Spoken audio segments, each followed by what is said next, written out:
गाय को रोजाना एक रोटी खिलाने से कौन सा फल मिलता है? एक समय की बात है, माता पार्वती और भगवान शिव कैलाश पर्वत पर बैठे हुए थे। तभी माता पार्वती ने भगवान शिव से कहा, स्वामी, मेरे मन में एक प्रश्न उठ रहा है, आपकी आज्ञा हो तो आपसे पूछूं। फिर भगवान शिव ने कहा, देवी, आपके मन में कौन सा प्रश्न उठ रहा है? निसंकोच होकर पूछो। फिर माता पार्वती कहने लगी, स्वामी, गाय को रोजाना रोटी खिलाने से और उसकी सेवा करने से कौन सा फल मिलता है? और गाय के किस अंग को छूने से सभी रोग मिट जाते हैं?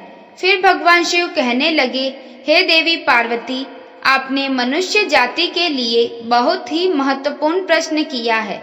जो मनुष्य गाय को कष्ट देता है, उसे तो उसके पाप कर्मों के कारण नरक में दंड भोगना ही पड़ता है, परंतु जो मनुष्य गाय की सेवा करता है, उसे उत्तम लोक की प्राप्ति होती है।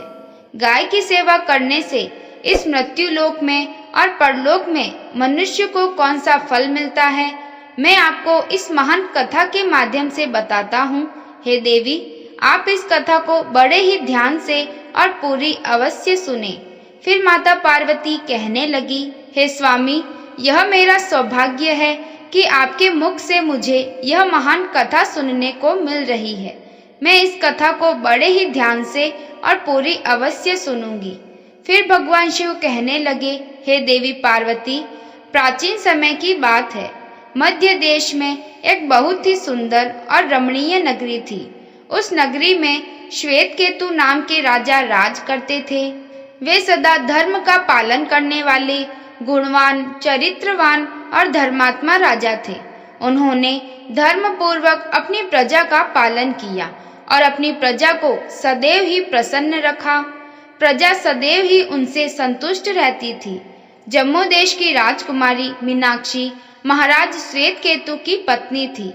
महाराज श्वेत केतु और महारानी मीनाक्षी बड़ी ही प्रसन्नता के साथ रह रहे थे, परंतु अनेक वर्ष बीत जाने के बाद भी महारानी के गर्भ से कोई संतान नहीं हुई। तब महाराज श्वेत केतु एकांत में बैठकर सोचने लगे कि मैंने कभी कोई पाप नहीं किया और मैंने सदैव ही धर्म के मार्ग पर चलकर ही सभी कार्य किए हैं। फिर भी मेरे किस दोष के कारण मुझे संतान का सुख नहीं मिल रहा है। इतना सोचकर वे बहुत चिंतित हो गए और फिर उनके मन में एक विचार आया कि इस समस्या का समाधान केवल ऋषि श्रृंगी ही कर सकते हैं। वे ही मेरे इस दोष के बारे में बताएंगे और पुत्र प्राप्ति के लिए कोई न कोई उपाय जरूर बताएंगे। इतना सोचकर महाराज श्वेत केतु अपनी पत्नी मीनाक्षी के साथ ऋषि श्रृंगी के आश्रम पर पहुंच गए। भगवान शिव कहने लगे, हे देवी पार्वती, उधर आश्रम पर ऋषि श्रृंगी अपने नित्य कर्म, पूजा पाठ आदि कार्य से निवृत्त होकर अपनी पत्नी शांता के साथ बैठे हुए थे। उसी समय महाराज श्वेत केतु महारानी के साथ उनके पास जाते हैं और जाकर उनके दर्शन करते हैं। फिर ऋषि श्रृंगी ने महाराज श्वेत केतु का स्वागत किया और उनकी पत्नी शांता ने महारानी का स्वागत किया और उनको कुशल मंगल पूछते हुए उन्हें आशीर्वाद दिया। फिर ऋषि श्रृंगी महाराज श्वेत केतु से कहने लगे, हे राजन, सब कुशल मंगल तो है ना? आपका और महारानी का आज अचानक मेरी कुटिया में पधारने का क्या प्रयोजन है? किस कारण से एक महान सम्राट को अपना राजपाट छोड़कर इस जंगल में आना पड़ा? फिर राजा श्वेत केतु ने कहा, हे ऋषि श्रेष्ठ, मैं आपसे सहायता मांगने के उद्देश्य से आया हूँ। कृपया आप मेरी सहायता कीजिए, मैं बहुत दुख में हूँ। फिर ऋषि श्रृंगी कहते हैं, हे राजन, आपके जैसे महान सम्राट को भला किस प्रकार की सहायता चाहिए? आप तो स्वयं सभी की रक्षा एवं सहायता करने में सक्षम हैं। महाराज श्वेत केतु ने कहा, हे ऋषि श्रेष्ठ, मैं आपके पास यह जानने के लिए आया हूँ कि किस दोष के कारण मुझे अभी तक पुत्र की प्राप्ति नहीं हुई है। कृपया आप अपनी दिव्य दृष्टि से देखकर मुझे मेरा दोष बताइए और उस दोष के निवारण के लिए उपाय भी बताइए। पुत्र के बिना मेरा जीवन व्यर्थ हो जाएगा और मुझे मुक्ति नहीं मिलेगी। भगवान शिव कहने लगे, हे देवी पार्वती। तब ऋषि श्रृंगी कहते हैं, हे राजन, मैं अवश्य आपकी सहायता करूंगा। फिर ऋषि श्रृंगी अपनी दिव्य दृष्टि से महाराज के भविष्य को देखने लगते हैं तो राजा श्वेतकेतु के एक दोस्त के बारे में पता चलता है। ऋषि श्रृंगी महाराज से कहते हैं, हे राजन, आपसे एक बहुत बड़ी भूल हुई है जिसका आपको ज्ञान नहीं है। जब आप इंद्रलोक में देवराज इंद्र से मिलकर लौट रहे थे तभी रास्ते में एक कल्प वृक्ष के नीचे खड़ी गाय और उसके बछड़े को आपने नजरअंदाज कर दिया था। वह गाय और बछड़ा अत्यंत भूखे और कष्ट में थे। आपने उस कामधेनु गाय को न भोजन कराया और न ही उसे प्रणाम किया। उस गाय ने आपसे सहायता भी मांगी थी, परंतु आप अपनी प्रसन्नता में खोए हुए थे और आपको उस गाय की करुण पुकार सुनाई नहीं दी। आपके इस कृत्य को देखकर वह गाय बहुत दुखी हुई और उस गाय ने आपको श्राप दे दिया। हे राजन, जो मनुष्य गाय को कष्ट में देखकर उसकी सहायता नहीं करता, भूखी गाय को भोजन नहीं कराता, उसे तो महापाप लगता है और उस गाय के श्राप के कारण ही आपको कोई संतान नहीं है। इस प्रकार से ऋषि श्रृंगी ने महाराज श्वेतकेतु को उनके दोष के बारे में बताया, जिसे सुनकर महाराज बहुत दुखी हुए और पश्चाताप करते हुए कहने लगे, यह मैंने क्या कर दिया? मुझे अपने आप पर धिक्कार है। मेरी ही मूर्खता के कारण एक गाय को और उसके बछड़े को इतना दुख सहन करना पड़ा। मुझे तो अब राजा बने रहने का भी कोई अधिकार नहीं है। महाराज ऋषि श्रृंगी से कहते हैं, हे ऋषि श्रेष्ठ, मैं अपनी इस भूल को सुधारना चाहता हूँ। कृपया आप ही मुझे कोई उपाय बताइए जिससे मैं इस घोर पाप से मुक्ति पा सकूं। मेरा अपराध क्षमा के योग्य तो नहीं है, परंतु फिर भी मैं प्रायश्चित करना चाहता हूँ। भगवान शिव कहने लगे, हे देवी पार्वती। फिर ऋषि श्रृंगी ने कहा, हे राजन, आप दुखी ना हो। इस दोष से मुक्ति का उपाय मेरे पास अवश्य है। आप मेरे आश्रम में बंधी हुई गाय की सेवा करो। यह गाय उसी की पुत्री है जिसकी आपने सहायता नहीं की थी। अपनी पत्नी के साथ मिलकर तुम इस गाय की सेवा करो और उसकी आराधना करो। वह तुम्हें अवश्य ही पुत्र प्रदान करेगी। तभी वह गाय जंगल से आश्रम में प्रवेश करती है। उस गाय को आता हुआ देखकर ऋषि श्रृंगी बोले, हे राजन, देखिए, केवल स्मरण करने मात्र से ही कल्याण करने वाली यह गाय स्वयं चल कर आ गई। आप कितने भाग्यशाली हैं। यह गाय निश्चित ही आपके दुख दूर करेगी। आप जंगल में इस गाय के पीछे पीछे चलकर इसकी सेवा करो। जंगल में रहने वाले हिंसक पशुओं से इसकी रक्षा करो और आश्रम में लौट आने पर रानी मीनाक्षी इस गाय की सेवा करेगी। इससे प्रसन्न होकर यह गाय तुम्हें निश्चित ही पुत्र प्रदान करेगी। फिर महाराज श्वेतकेतु ने ऐसा ही करने का वचन दिया और फिर दूसरे दिन सुबह महारानी ने गाय की पूजा की और महाराज उस गाय को चराने के लिए जंगल में लेकर गए। जब वह गाय चलने लगती तो महाराज उसके पीछे पीछे चलते और इधर उधर से हरी हरी घास लाकर उस गाय को खिलाने लगते और जब वह गाय किसी वृक्ष के नीचे बैठती तो महाराज भी उसके साथ बैठकर विश्राम करते। महाराज उस गाय के शरीर से मच्छरों को हटाते और अपने हाथों से उसके मस्तक को सहलाते। इस प्रकार से महाराज उस गाय की सेवा में लगे रहे। जब शाम हुई तो महाराज उस गाय के साथ आश्रम में लौट आए और आश्रम में पहुंचते ही उस गाय ने अपने खुरों से महाराज पर धूल उड़ाई, जिससे महाराज का शरीर पवित्र हो गया और उनके सभी पाप नष्ट हो गए। फिर महारानी मीनाक्षी ने आगे आकर उस गाय का पूजन किया तथा बारंबार उसके चरणों में मस्तक झुकाया। फिर उस गाय की प्रदक्षिणा करके हाथ जोड़कर रानी उसके आगे खड़ी हो गई। फिर उस गाय ने उस रानी की पूजा को स्वीकार किया और रानी पर अपनी दृष्टि डालकर उसके सभी दोष समाप्त कर दिए। गाय की दृष्टि पड़ते ही रानी अत्यंत पवित्र हो गई। इस प्रकार से महाराज श्वेतकेतु को उस गाय की सेवा करते हुए 1 महीना बीत गया। भगवान शिव कहने लगे, हे देवी पार्वती, फिर एक दिन जब महाराज गाय को लेकर जंगल में गए तो वह गाय चलते चलते हिमालय पर्वत पर चली गई और महाराज भी उसके पीछे पीछे चले गए। वहां उस पर्वत पर खड़े होकर महाराज हिमालय पर्वत की सुंदरता को निहार रहे थे। इतने में ही एक शेर ने आकर उस गाय को बलपूर्वक दबोच लिया।